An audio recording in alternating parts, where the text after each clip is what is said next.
Boom boom boom boom boom boom boom boom boom boom boom boom boom. Okay, let's jump right into this deep dive. Today we're looking into the really captivating world of stop-motion animation. That incredible technique, yeah, where inanimate objects are sort of brought to life, frame by frame. Exactly, frame by painstaking frame to tell these amazing stories. And for this one, we're drawing from that article, Worlds Coming to Life, Frame by Frame, Right. as a starting point. That's the one. So our mission today is basically to trace the journey of stop motion. From the very beginning when it was, well, more of a special effect trick. Right, and follow it all the way through its evolution into, a real art form, even now in the digital age. We'll look at the history, the key people, some really significant films. And how the look and feel, the aesthetic has changed over time. It's quite a story. It really is. How a technical trick became this powerful storytelling tool. Creating these worlds you feel like you could almost reach out and touch. So ready to get started? Absolutely. Let's see how it all began. All right, back to the very beginning then. Interestingly, stop motion didn't really start as animation in the way we think of it. No, it was more about visual illusions, wasn't it? Early filmmakers figuring out tricks. Exactly. People like George Méliès, he was using that stop-start camera technique for magic tricks on screen. Making things vanish or reappear or transform. Pure cinema magic back then. Audiences must have been stunned. Totally. Playing with reality itself, that ability to manipulate what you see on screen was foundational. But the first time it was specifically called stop-motion animation, meaning moving objects deliberately frame by frame. That was earlier, right? Yeah. The earliest we know of is the Humpty Dumpty Circus, 1898. Wow, 1898. That's really going back. What do we know about it? Well, sadly, the film itself is lost. We only have descriptions. Yeah. But it supposedly used puppets posed on a sort of miniature stage. Ah, so more than just a camera trick. A structured attempt to animate figures. Precisely. A key step. So how did we get from that to, telling actual stories with it? Okay, that's where Ladislav Starevich comes into the picture. Early 20th century, working initially in Russia. And things get wondrously weird. This is the dead insects part, isn't it? I remember reading that. It's just wild. Yes, the dead insects. It sounds macabre, maybe, but it was artistically quite unique. He'd rearticulate dried insect bodies. And use them as actors. Basically, yes. Yeah. His 1912 film, The Cameraman's Revenge, it's a whole drama about infidelity and revenge acted out by insects. A revenge drama starring bugs? You don't forget that. Definitely not. Yeah. But the crucial thing is he saw the potential for character, for narrative, using this method. Yeah. It wasn't just about movement. He proved it could tell complex stories, convey emotion, even with unconventional performers. Exactly. That slightly jerky, unnatural movement combined with their real forms gave his films this unique, maybe slightly unsettling charm. Perfect for his sort of dark fables. So from insect dramas, where did the technique really break through into the mainstream? Well, it landed in Hollywood, and it landed with a huge impact in 1933. Ah, okay, I think I know where this is going. The giant ape. King Kong, exactly. Willis O'Brien's work on that film was just a sensation. Seeing that huge gorilla model climbing the Empire State Building, swatting at planes. It wasn't just animation. It felt like this massive creature existed. It had weight, scale. Audiences bought into it completely. That really changed the game for special effects, didn't it? Showed stop motion could do epic fantasy. Absolutely. And O'Brien, he mentored someone who took it even further. Ray Harryhausen. Now there's a name synonymous with classic movie monsters. A legend. Harryhausen really refined the process.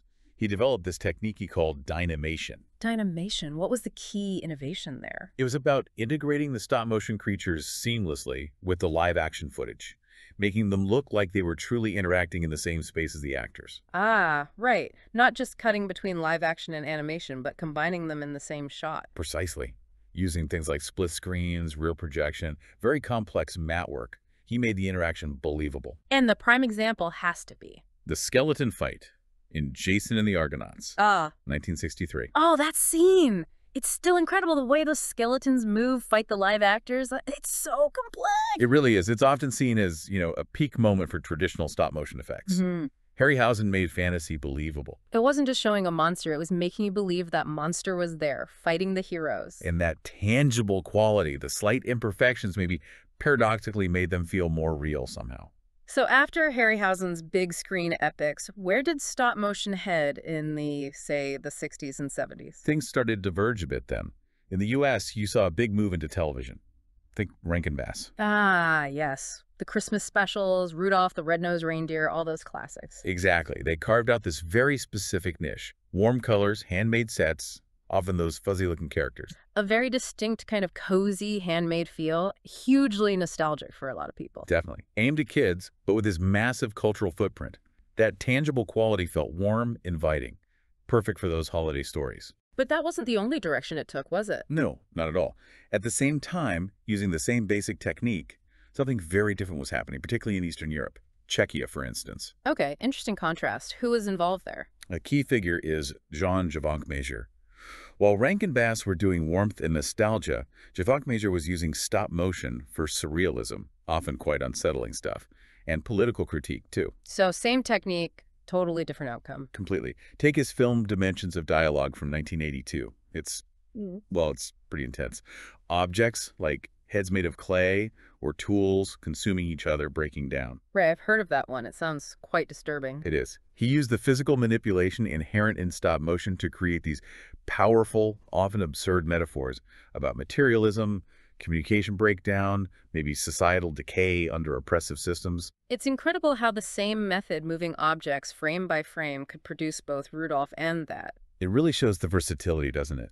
How the artist's vision shapes the tool. Yeah. From heartwarming tales to deeply challenging commentary. Which brings us to, what, the late 80s, 90s? That felt like another big moment. A renaissance, definitely. You absolutely have to talk about Tim Burton and director Henry Selick with The Nightmare Before Christmas. Oh, yeah. That film was massive. It brought that gothic, quirky style right into the mainstream. It really did. The unique look, the character designs that just scream stop motion, the musical structure. It put the technique back in the popular spotlight in a big way. Showed it could handle these big, imaginative fantasy worlds again. And then over in the UK, you had Aardman animations really hitting their stride. Ah, Aardman. Wallace and Gromit. Masters of claymation. Absolute icons. Their work showed how brilliant play is for physical comedy and subtle expression. You think of Wallace's big, rubbery expressions, or Gromit saying everything with just a twitch of his brow. Exactly. That flexibility of the clay. And the texture itself gives it this specific warmth, this charm. It's a totally different feel from Nightmare Before Christmas. It is. Burton's darker fantasy versus Aardman's warm, often very British humor. Part of that is the material puppets versus clay, but a lot is just the different creative visions, you know. The technique serves the story. Makes sense. So fast forward to the 2000s and beyond, digital technology arrives properly. How did that impact stop motion?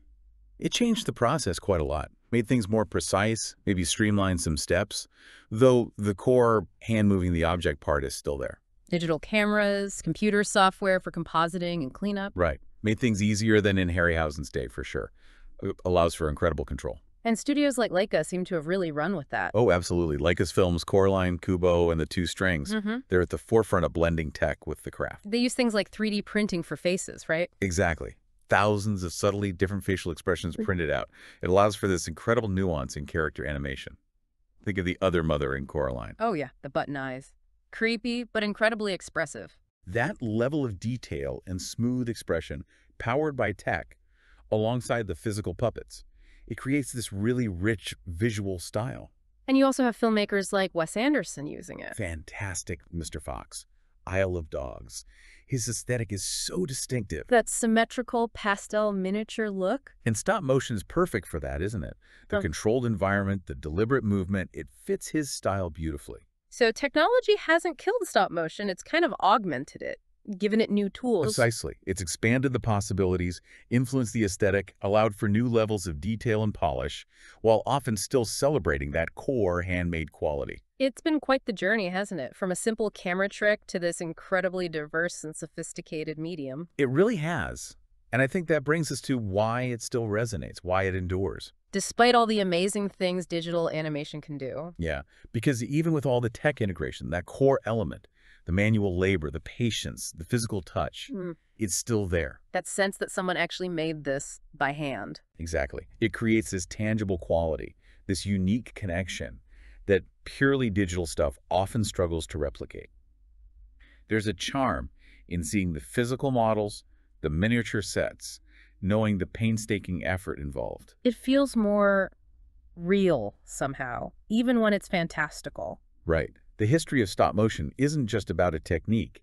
It's about the enduring power of physical artistry in filmmaking, how the tangible can make fantasy feel grounded and reality feel magical. That's a really nice way to think about it, a story of craft evolving alongside storytelling itself. Absolutely. And I think that's a good place to wrap up this deep dive into the history and the evolution of stop motion animation that we put together for you. It's been fascinating to trace its path.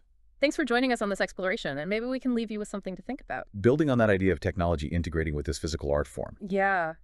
Given how digital tools are now so woven into the process, what do you think the next step for stop motion might even look like? Could we see it combine more with things like, say, virtual reality or augmented reality? Imagine experiencing those handcrafted worlds in even more immersive ways. What possibilities does that open up? Something for you to ponder. Boom, boom, boom, boom, boom, boom, boom, boom, boom, boom, boom, boom, boom, boom, boom, boom.